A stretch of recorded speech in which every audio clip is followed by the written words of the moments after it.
My name is Dr. Bill Crawford, a psychologist, a speaker, author of 4 books, host of 2 PBS specials.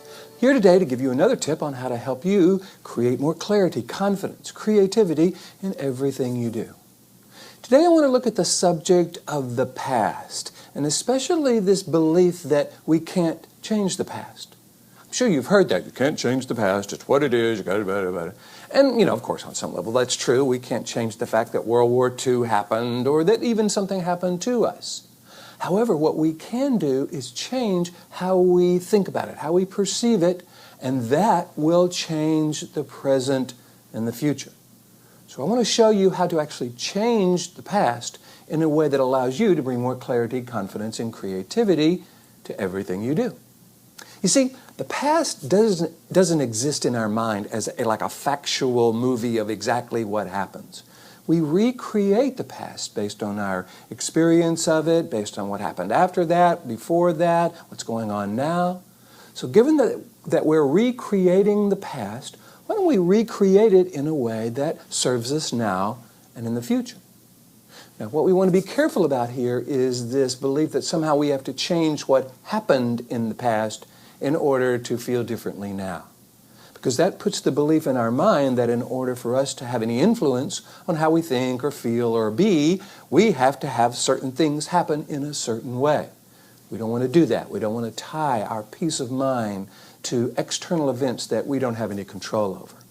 Now, what we want to do is look at how we interpreted that experience. Because for those of you who've been following my life from the top of the mind philosophy, you know we've got this middle part of the brain, the limbic system, that actually interprets everything we see and feel and do, or anything that we experience. That's the good news, because if we can become the producer, the director of that interpretation, we can have a tremendous effect on our experience of life now and in the future. So let's look back at the past and see some incident that we would kind of like to change, but it happened, okay. How do we find ourselves reacting to it? What did we think? What did we feel? What did we do in reaction to that experience? If we could change that, which of course we can, if we are the producer and the director, we just yell, cut.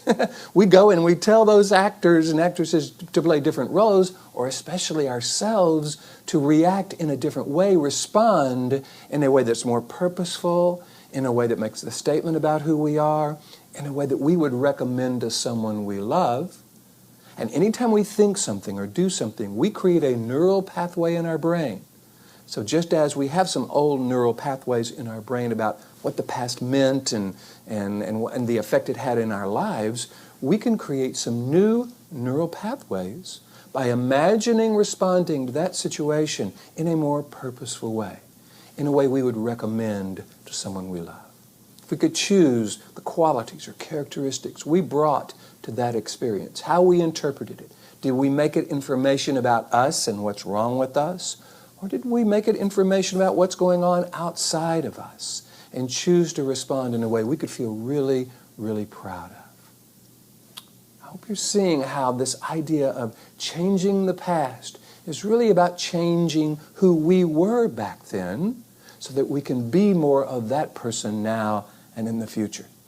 Given that life is a constant recreation of who we are, a constant statement about who we are and who we are becoming, we want to use every tool we can to begin to influence that experience in a way that serves us, in a way we would recommend to someone we love.